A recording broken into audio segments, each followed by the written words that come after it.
성경의 전도와 지금까지의 흐름과는 약간 조금 지금까지 성경의 복음에 관한 얘기를 했다고 하면 지금 이제 전도에 관한 얘기와 주님의 다시 오심에 관한 얘기를 좀 해보겠습니다.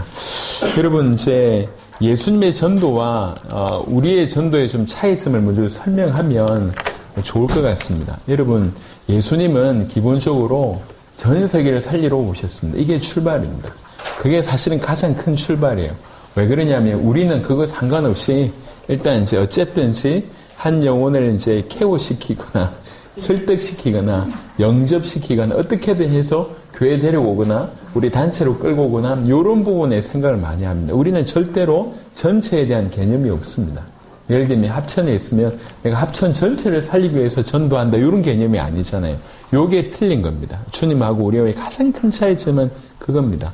그러니까 우리 주님께서 제자를 보내실 때도 둘씩 마을로 보내실 때도 포커스가 뭐냐면 마을 전체를 살리기 위해서 보낸 거죠. 그러려고 하면 이 마을 전체를 어떻게 살리지라고 하는 고민을 하게 돼 있고 그 고민의 답이 결국은 그 마을 살릴 제자구나라고 깨닫게 되어 있습니다. 그 제자가 결국 그 마을을 살리는구나 이렇게 이제 알게 되어 있는 거죠. 성경은 성경의 전도를 얘기할 때 우리 부흥을 위해서 아니면 우리 수의 어떤 세력을 늘리기 위해서 어떻게든 내 개인의 역사를 늘리기 위한 그런 포커스가 아니라 어떻게 하면 전체를 살리죠. 이게 베이스에 깔려져야지 그 다음 얘기가 좀 진행이 됩니다. 일단은 성경의 전도를 보면 1번에 예수님의 전도 이렇게 얘기했고요. 2번에 예수님이 가르치신 전도 되어 있고 그 다음에 3번에 성경의 전도 이렇게 되어 있습니다. 이게 큰 테마입니다. 먼저는 예수님이 어떻게 전도하셨는지를 보게 되면요. 마태복음 4장 17절에 이때부터 예수께서 비로소 전파에 이르시되 회개하라 천국이 가까이 왔느니라 하시더라. 4장 23절에 예수께서 온 갈릴리에 두루 다니사 그들의 회당에서 가르치시며 천국 복음을 전파하시며 백성 중에 모든 병과 모든 약한 것을 고치시니 예수님은 복음을 전하셨습니다. 누구든지 예외 없이 모든 자들에게 할 수만 있다면 계속 복음을 전하셨습니다. 예수님의 비유로 설명하자면 어느 곳이든지 씨를 뿌렸다는 거죠. 이게 첫 번째입니다. 계속 복음을 전하시는데 표면적으로는 복음을 전하시지만 또 이면적으로 무슨 일이 벌어졌냐면 제자를 찾고 부르시는 사역을 하십니다. 마태복음 4장의 18절부터 22절에는 그 다음에 시몬과 베드로를 부르신, 그 다음에 세베대의 두 아들을 부르신, 그리고 요한복음 1장에는 빌립과 나다나엘을 부르신 이런 부분들이 모입니다. 이제 예수님께서 왜 이런 일을 하셨냐면 그냥 이스라엘 땅에서 그칠 것이 아니라 전 세계를 살려야 되잖아요. 그러니까 육신을 입고 오셔서 어떻게든 이 땅에서는 한계가 있지 않습니까? 걸어다니고 만나시는 사람이. 그냥 이제 그래서 몇 명을 영접시키고 몇 명을 교회를 삼겠다. 요게 목표가 아니라 어떻게 하면 내가 여기 있지만 전 세계를 살리지 요 각도였습니다. 전 세계를 살리려고 하면 본인이 이 땅에 없을 때도 끊임없이 본인과 같은 그 사역을 할 사람들이 지속적으로 일어나야지 이게 일이 가능한 거잖아요. 그래서 이 표면적으로 볼 때는 대중적인 사역을 하셨지만 이면적으로는 철저하게 자기가 십자가 주시고 부활하신 연후에도 이 땅에서 지속적으로 복음을 전할 그 제자, 그게 키였다는 것입니다. 그래서 제자를 찾고 부르신 이후에 그 다음에 3년 동안 공생의 기간 동안에 계속 뭘 하셨냐면 가르칩니다. 이렇게 일반 대중들에게도 가르치지만 그 가르침을 가장 많이 받은 사람들은 누굽니까? 제자들이죠. 계속 가르침을 받게 되고요. 그 다음에 기적과 치유를 계속 일으키십니다. 기적과 치유를 일으키신 이유는 기적과 치유가 목표가 아니라고 말씀을 드렸습니다. 그러니까 불쌍한 사람들, 어려운 사람들을 살리는 건 당연한 일이지만 그게 목표가 아니에요. 그 모든 기적과 치유를 통해서 예수님이 하신 근본적인 의도는 뭐냐면 당신이 그토록 기다리던 메시아라고 하는 사실을 그 형태로 계시하신 겁니다. 이걸 누가 봅니까? 이걸 제자들이 봅니다. 그래서 성경에 보면 특별히 요한복음 같은 데 보면 계속 뭐라고 얘기하냐면 믿게 하려 함이라 이런 구절이 많아요. 내가 너희를 믿게 하게 합니다. 이런 구절들이 많습니다. 계속 제자들이 그런 기적과 치유를 통해서 정말 이분이 그리스도구나라 깨달을 수 있도록. 그래서 의외로 보시면 아시겠지만 치유받고 도망친 사람들 많습니다. 표현이 좀 그렇습니까? 치유받고 사라진 사람들이 많아요. 예수님 때문에 고침받은 사람들이 얼마나 될까요? 예수님이 고치시는 시간이 오래 걸립니까? 그렇지 않잖아요. 어떤 경우에는 아침부터 밤늦게까지 사람들을 고쳤다는 내용들이 나옵니다. 수많은 사람들이 병자를 안고 옵니다. 그분을 통해서 병남 받은 사람들이 너무 많습니다. 하지만 병 낫고 끝까지 주님을 섬겼냐? 그렇지 않은 사람들이 많았다는 거죠. 우리가 알기로 이제 십자가 지시고 부활하신 이후에 성천하시고 500명 형제 500명에게 일시에 보이기도 하셨는데 실제로 마가의 다락방에 엎드려서 간절히 기도했던 사람들은 진실로 믿었던 사람은 120명밖에 없었다고 해도 과언이 아니죠. 그러면 충분히 그보다 100배 이상의 사람들이 예수님께 충분히 고침을 받으실 건데 없어요. 그러니까 정작 고침을 받은 사람들은 사라졌어요. 누가 남았습니까? 그 고침을 보던 사람들이 남은 거예요. 제자들이 남은 거예요. 뭘 보고요? 그 고침이 대단한 게 아니라 그 고침을 통해서 정말로 이분이 우리가 그토록 기다리던 메시아가 맞네라고 깨달은 소수가 남은 거예요. 그러니까 병 고침 받은 사람들은 떠나고 그걸 옆에서 지켜보던 사람들은 남은 거예요. 그래서 예수님의 가르침과 그 다음에 기적과 치유 등을 통해서 그리스도이심을 이제 발견하게 되고요. 무엇보다도 누가복음 24장 25절부터 27절 그리고 이제 요거 본문은 같이 보시는 게 좋을 것 같습니다. 성경을 한번 보시겠습니다. 누가복음 24장. 자, 저는 어떤 게 조금 궁금했냐면요. 예수님이, 누가복음 24장입니다. 예수님이 제자들하고 있을 때, 우리말로 얘기하면 특별과외, 뭐 했을까? 이런 생각이 드는 거예요. 성경에는 예수님의 모든 사역 중에 정말 일부만 드러났을 거지 않습니까? 저 요한복음에 보면 끝에 뭐라고 얘기했습니까? 예수님의 어떤 그런 사역들을 보면서 설명하겠습니다. 요한복음 20장.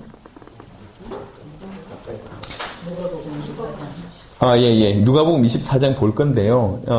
요한복음 20장에 이렇게 얘기합니다. 예수께서 제자들 앞에서 이 책에 기록되지 아니하는 다른 표적들도 많이 행하셨으나 이런 구절이 있어요. 어떤 분은 뭐라고 얘기하면 하늘이 이제 이렇게 바다가 이제 먹이고 이렇게 하늘이 그거라도 해도 다 못 쓴다 이런 표현도 있지 않습니까? 찬송가에 보면 그러니까 예수님께서 하시는 사역이 너무 많지만 아주 일부분만 드러낸 것이 성경입니다. 그러니까 제가 뭐가 궁금했냐면 예수님이 제자들하고만 있을 때 뭘 했을까? 뭘 전했을까? 이게 항상 저는 궁금했어요. 그러니까 보이지 않는 특별과외 아닙니까? 누가복음 24장에 저는 그것에 대해서 굉장히 중요한 답을 얻게 됐습니다. 44절 보시면요. 누가복음 24장 44절에 보시면 또 이르시되 내가 너희와 함께 있을 때에 너희에게 말한 바 곧 모세의 율법과 선지자의 글과 시편의 나를 가리켜 기록된 모든 것이 이루어져야 하리라 한 말이 이것이라 하시고 이에 그들의 마음을 열어 성경을 깨닫게 하시고 이렇게 되어 있습니다. 그러니까 이제 여기에 뭐가 있냐면 예수님이 평상시에 제자들하고 있을 때 뭘 했는지를 볼 수가 있어요. 뭐라고 얘기하냐면 내가 너희와 함께 있을 때에 내가 말하지 않았나. 뭘 말했습니까? 모세의 율법과 선지자의 글과 시편은 구약 성경을 표현할 때 이렇게 얘기합니다. 구약 성경을 통해서 이거 나를 가르쳐 기록된 이 모든 것이 이루어져야 하리라. 그러니까 성경을 통해서 풀어주셨다는 거죠. 성경을 통해서 모세의 글을 통해서 율법을 통해서 선지자의 글과 시편을 통해서 이것들이 나에 대한 기록이고 이것이 이루어져야 하리라라고 하는 것이 평상시에 그런 부분들이 이루어질 것이라고 얘기하지 않았냐 이렇게 얘기하는 겁니다. 누가복음 24장 25절부터 27절이 그 대표적인 한 예인데요. 이르시되 미련하고 선지자들이 말한 모든 것을 마음에 더디 믿는 자들이여 그리스도가 이런 고난을 받고 자기의 영광에 들어가야 할 것이 아니냐 하시고 이에 모세와 모든 선지자의 글로 시작하여 모든 성경에 쓴 바 자기에 관한 것을 자세히 설명하시니라. 엠마오 마을로 가는 그 두 제자에게 나타나셔서 예수님께서 아주 짧고 임팩트 있게 욕을 하신 것입니다. 이 짧고 임팩트 있게 한 거를 평상시에 예수님의 12제자들하고는 길게 하셨다고 볼 수가 있는 것이죠. 그래서 계속 모세의 글과 저 구약 성경을 통해서 이것이 바로 성취될 것이고 이게 바로 나에 대한 기록이고 정언임을 계속 표현하셨다고 하는 것입니다. 이게 예수님의 사역의 굉장히 중요한 부분이었던 것 같습니다. 여러분, 정말 예수님께서 제자들에게는 특별한 사역을 하셨습니다.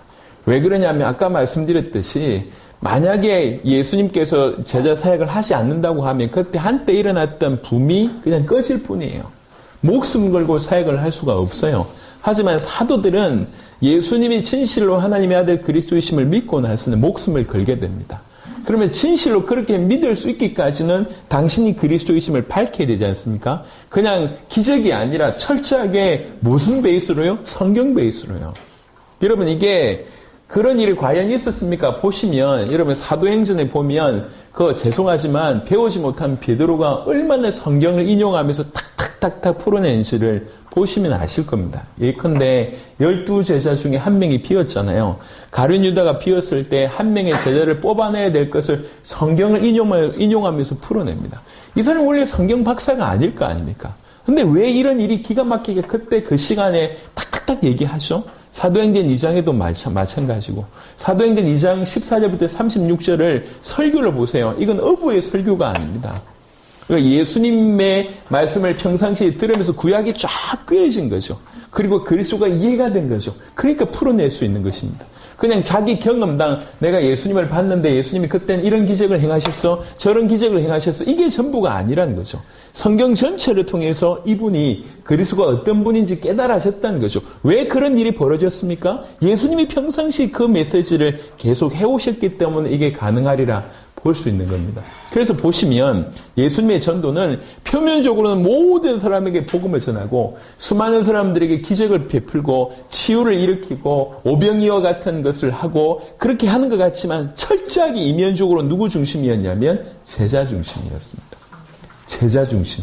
그래서 사실은 이 모든 사역의 무리들은 싹 다 빠져나갔지만 제자들은 제자들은 남게 됐고 그 제자를 통해서 오늘날 2000년이 지난 오늘날까지 우리에게 그 혜택이 오고 있지 않습니까? 이게 예수님이 행하신 전도의 정리라고 볼 수가 있고요.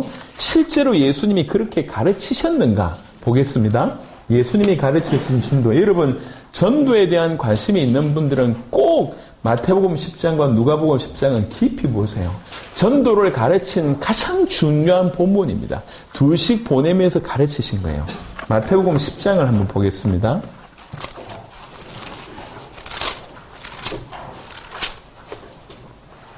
마태복음 10장 1절에 예수께서 그의 12제자를 부르사 더러운 귀신을 쫓아내며 모든 병과 모든 약한 것을 고치는 권능 주시니라. 이 권능을 주신 이후에 12제자 이름이 쭉 나옵니다. 5절에 예수께서 이 12를 내보내시며 명하여 이르시되 이방인의 길로도 가지 말고 사마리아인의 고을에도 들어가지 말고 오히려 이스라엘 집에 잃어버린 양에게로 하라. 지금 이스라엘 땅으로 갈 것에 대한 언급을 하십니다. 마태복음 10장 7절입니다. 7절부터 보시면 뭐라고 얘기하냐면 가면서 전파하여 말하되 천국이 가까이 왔다 하고 병든 자를 고치며 죽은 자를 살리며 나병 환자를 깨끗하게 하며 귀신을 쫓아내되 너희가 거저받았으니 거저주라. 너희 전대에 은이나 금이나 동을 가지지 말고 여행을 위하여 배낭이나 두벌옷이나 신이나 지팡이를 가지지 말라. 이는 일꾼이 자기의 먹을 것을 받는 것이 마땅합니다. 여기 보시면 가면서 전파하여 말하되 천국에 가까이 왔다 하고 누구든지 누구에게는 이 얘기를 하라는 거죠. 그리고 8절을 보면 사실 8절의 부분들은 우리에게는 해당이 없는 부분일 수 있습니다. 전도하려면 무조건 병 고치는 능력이 있어야 됩니까? 권능을 죽은 자를 살릴 수 있어야지 전도합니까? 그렇지는 않은 것 같아요. 그래서 이 부분은 특별히 사도에게 주신 특별한 권능이라고 볼 수가 있고요. 그리고 9절하고 10절은 어떤 자세에 대한 얘기를 하고 있습니다. 그래서 실제로 우리가 펼쳐낼 수 있는 전도라고 얘기할 때 8절부터 10절까지는 쭉 핵심적인 것보다는 약간 사도적인 입장이나 아니면 자세적인 입장으로 보게 되고요. 핵심은 뭐냐면 가면서 전파하여 천국에 가까이 왔다고 요구하고요. 그 다음에 11절입니다. 어떤 성이나 마을에 들어가든지 그 중에 합당한 자를 찾아내어 너희가 떠나기까지 거기서 머물라. 또 그 집에 들어가면서 평안하기를 빌라. 또 그 집이 이에 합당하면 너희 빈 평안이 거기 임할 것이요 만일 합당하지 않으면 그 평안이 너희에게 돌아올 것이네. 이렇게 얘기합니다. 합당한 자를 찾아내요. 합당한 자를. 그게 키입니다. 어떻게 찾으면 되냐? 그냥 집에 들어가면서 평안하냐고 물어보래요. 물어보면 평안한 사람들은, 평안을 받을 사람들은 받아들일 거래요.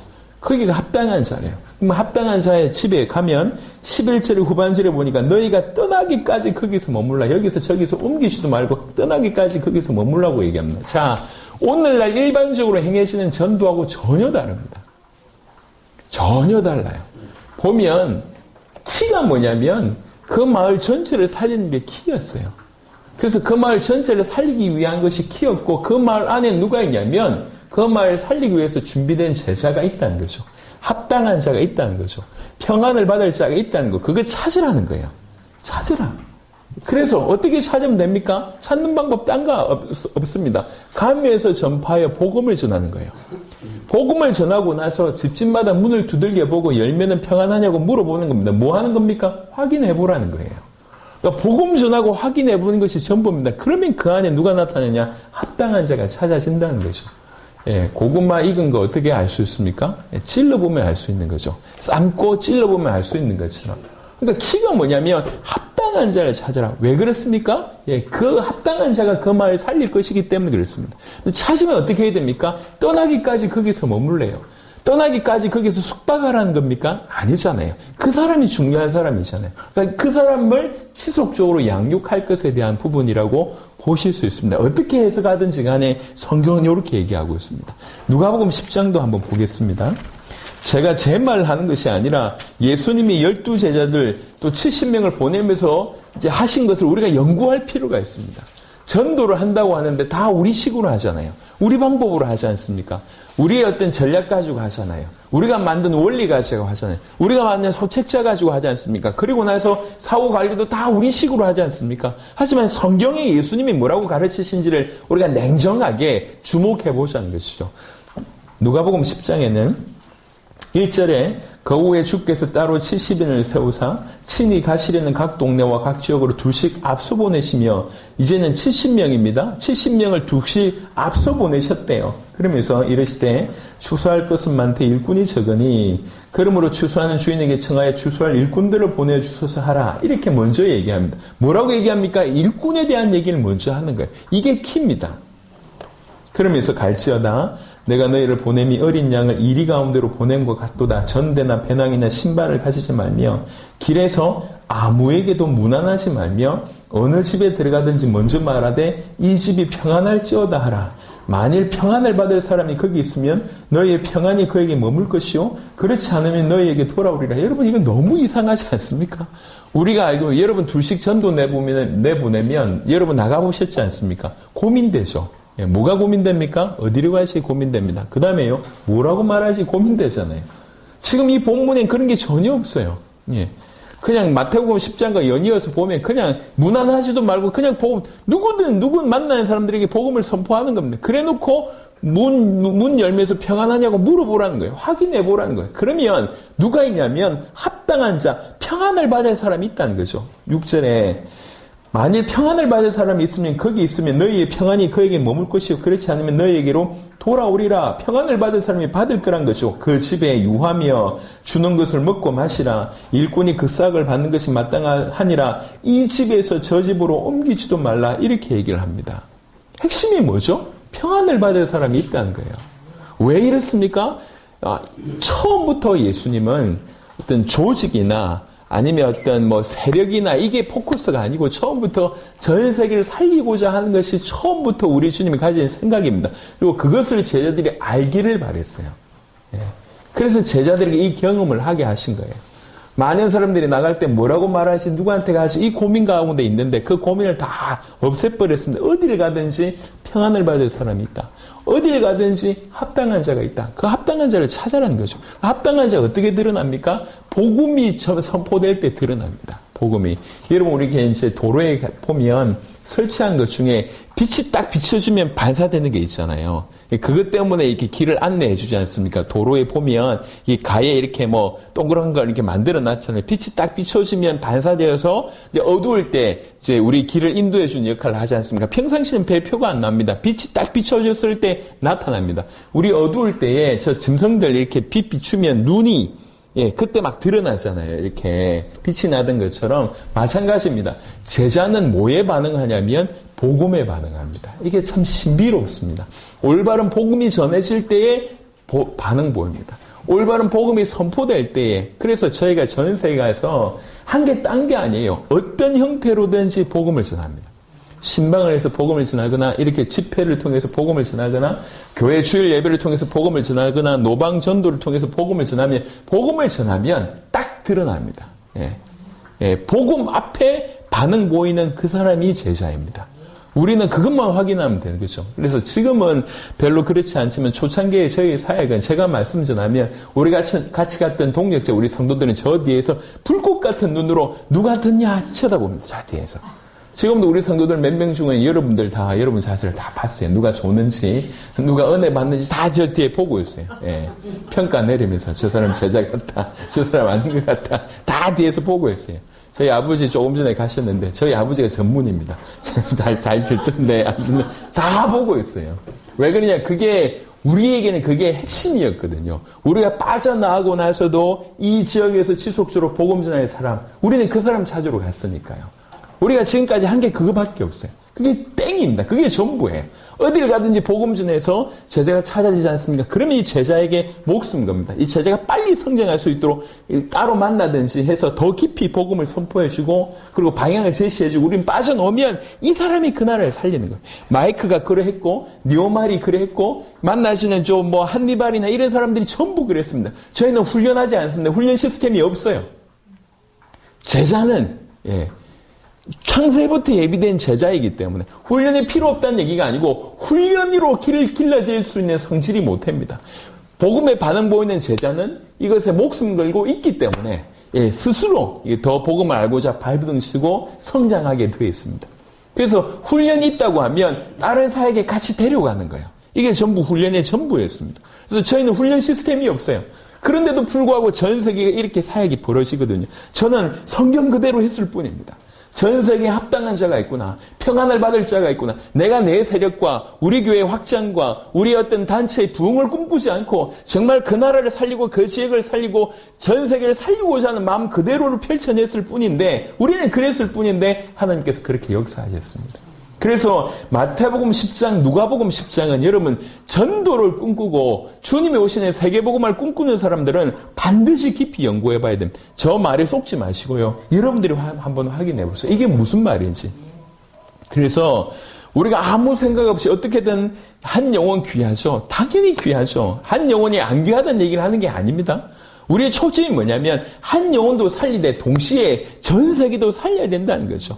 우리에게 맡겨준 영혼 귀하게 여길 줄 알고 그 영혼에게 지속적으로 복음을 전할 줄 알아야 됩니다. 하지만 이것만이 아니라 우리 지역 전체 합천을 어떻게 살리지? 진주를 어떻게 살리지? 거제를 어떻게 살리지? 우리는 그런 고민하면서 믿음으로 도전해 볼 필요가 있다는 거죠. 우리에게 복음의 내용이 없으면 그거는 험악한 꿈이지만 우리에게 능히 살릴 수 있는 복음의 내용이 있다고 하면 얼마든지 도전해 볼 수 있습니다. 우리가 주눅들어서 가만 앉아 있는 동안 우리는 아무것도 못해요. 제자가 요소요소에 숨어 있습니다. 저는 사역을 하면서 재밌었던 게 뭐냐면 아닌 사람을 변화시키기 그렇게 힘들거든요. 근데 만년 사람 만나가지고 사역하는 게 너무 재밌어요. 우리는 아닌 사람을 깨뜨리면, 준비 안 된 사람도 어떻게 설득해서 깨뜨리면 제자가 될 줄 아는데 그렇지 않습니다. 제자는 원래 제자예요. 숨겨져 있습니다. 그러면 교인들 중에 제자 아닌 사람 다 버려야 되냐? 그 말은 아니에요. 하나님께서 붙여주셨잖아요. 그걸 왜 버립니까? 당연히 그 교인들을 계속 도와야 되지만 교회 안에도 제자가 있습니다. 그 말은 교회 안에 있지만 제자가 아닌 경우들도 있다는 거죠. 버릴 필요는 전혀 없습니다. 하지만 그 제자의 포커스를 맞출 때 제자가 열매를 맺습니다. 그러니까 마태복음 13장이 전부 사실은 천국 내용이지만 전도에 관련된 부분이거든요. 천국의 확장이 복음 전에서 확장되는 것과 마찬가지잖아요. 예를 들면 좋은 땅이라고 얘기할 때 30배, 60배, 100배 맺는 그 옥토, 네 가지 밭을 얘기하지 않습니까? 근데 성경 예수님의 풀이를 보면 그 밭이 다 마음이라고 얘기했어요. 그러니까 길가 밭, 그 다음에 이렇게 그 가시떨기, 그리고 돌짝밭, 그리고 옥토 이렇게 얘기했지 않습니까? 다 마음이에요. 마음밭이에요. 그런데 우리는 이제 길가에 가서 이렇게 개가 나면 옥토가 된다고 생각하고, 돌자에 가서 돌 깨면은 옥토가 된다고 생각하고, 가시떨기에 가서 가시떨기 뽑으면 옥토가 된다고 생각해서 우리 모든 수구가 지금 이러고 있는 수구예요. 길가 계속 개가 나고 돌 깨고 앉아있고 그 다음에 이렇게 가시떨기 뽑고 있고 얼마나 힘들겠어요. 그게 목회라고 생각하면서 그런 말 하고 있습니다. 근데 정작 뭘 못하고 있냐면 옥토를 찾을 생각을 못하고 있습니다. 분명히 있습니다. 분명히. 준비된 자, 그런 분들은 정말 복음의 생명처럼 반응합니다. 그런 사람 한 사람 찾으면 이렇게 했던 거하고 비교 안 될 열매가 맺혀지게 되어 있습니다. 분명한 것은 지금 우리는 뭘 얘기하고 있냐면 예수님께서 어떻게 세계복음화를 위해서 전도하셨는가. 요 포인트라고요. 어떻게 전 세계를 살리기 위해서 예수님이 전도하셨고 우리에게 어떻게 가르치셨는가 이 보자는 거죠. 옥토 찾는 것입니다. 옥토. 그러니까 이제 전도는 굉장히 쉬운 비유로 얘기하자면 보물찾기입니다. 분명히 있어요. 분명히. 최근에 어떤 행사에서 보물찾기를 했는데 우리 애가 참여했다가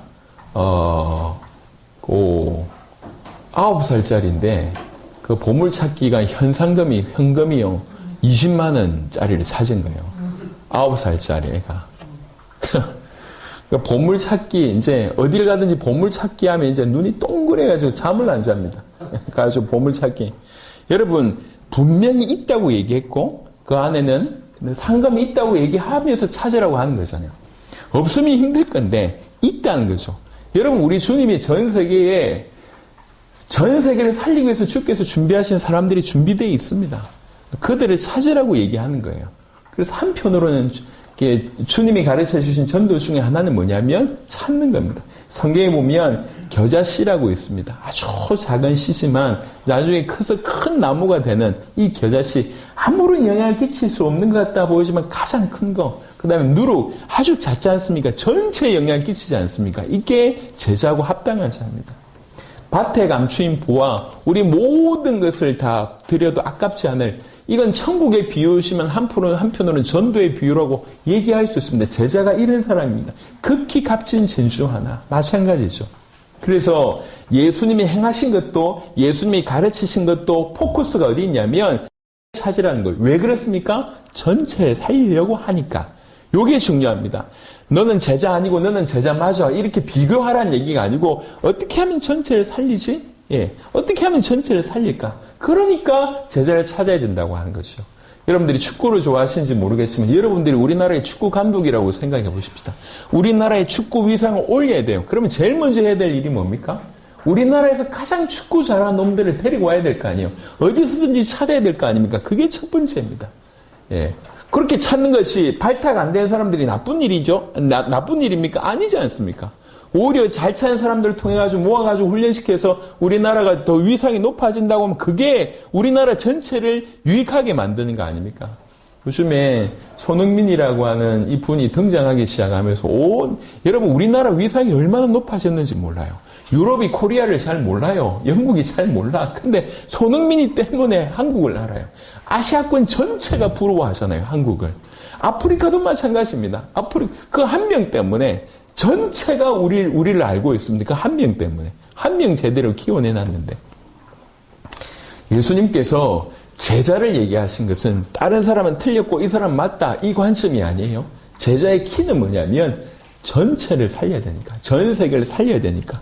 온 땅을 살려야 되니까. 그래서 제자에 집중하는 겁니다. 이게 예수님이 가르쳐 주신 전도고 예수님께서 행하신 전도입니다. 그래서 이거를 정리해 보면 성경의 전도는 뭐냐면 제자를 찾는 겁니다. 다른 말로 그 제자를 합당한 자, 평안을 받을 사람, 그 다음에 옥토 표현할 수 있는데 또 다른 말로 이 계시를 받아들이는 자, 요게 제자라고 표현할 수가 있겠습니다. 그래서 계시를 받는 자입니다. 계시를 받는 자를 찾는 건데 어떻게 찾습니까? 복음 전파를 통해서 찾는 겁니다. 자, 그러면 계시를 받는 자를 찾았다고 하면 그 다음 어떻게 해야 됩니까? 이 집에서 저 집으로 떠나지 말라고 얘기했습니다. 떠나지 말면서 뭐 하는 겁니까? 올바른 복음을 지속적으로 증언하는 거죠. 예수님이 제자를 찾았습니다. 뭐 했습니까? 아까 누가복음 24장 읽었잖아요. 그리고 이 모든 어떤 기적과 치유와 가르침을 통해서 지속적으로 이 제자들에게 당신이 그리스도이심을 증언했지 않습니까? 우리는 바로 그거 해야 되는 것입니다. 계시를 받는 제 제자라고 하면 더욱더욱 이 복음을 알아들일 수 있도록. 그래서 성경은 예수가 그리스도라고 증언했다고 하는 흔적으로 가득 찹니다. 세례 요한이 예수를 그리스도라고 증언하고, 사마리아 여인이 그렇고, 사도 요한이 그렇고, 사도들이 그렇고, 바울이 그렇고, 아볼로가 그렇고, 성경 전체가 그렇고, 계시록 22장 16절에 보니까 동일하게 나 예수는 교회들을 위하여 내 사자들을 보내어, 주의 사자를 보내어 뭐하게 하냐면 이것들을 너희에게 증언하게 하였노라. 성경 전체가 계속 예수가 그리스도 되심을 증언하는 것입니다. 즉 제자가 제자 역할을 제대로 하게 하려면 뭐가 필요합니까? 복음을 깊이 있게 소유함이 필요하잖아요. 그래서 지속적으로 예수를 그리스도라고 증언하는 것입니다. 저희가 쿠바에서 아놀드라고 하는 목사님을 찾았습니다.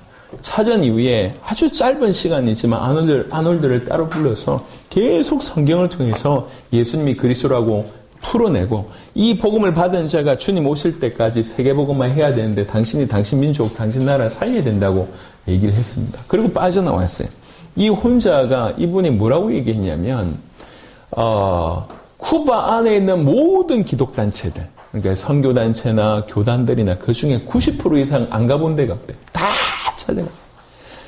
찾아가서 총회장들 만나고, 대표회장들 만나고, 대표가 없다 그러면 부대표도 만나고, 끊임없이 쿠바를 살려야 된다.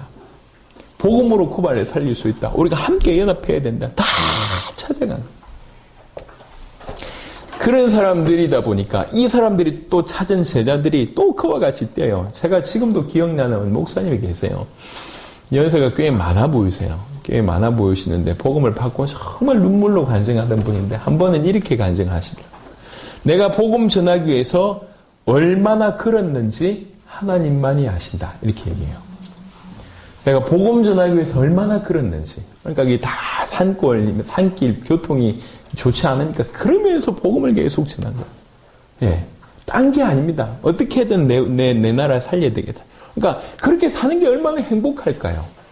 여러분, 그래서 성경의 전도가 디테일하게 얘기한다고 하면 수많은 예가 있지만 그냥 큼직하게 말씀을 드리겠습니다. 내 교회나 아니면 내 단체나 내 업적이 아니라 하나님은 전 세계를 살리시기를 원하고, 합천 땅 전체를 살리시기 원한다라고 하는 것들이 먼저 들어가고, 그 배경하에 그럼 어떻게 살리지?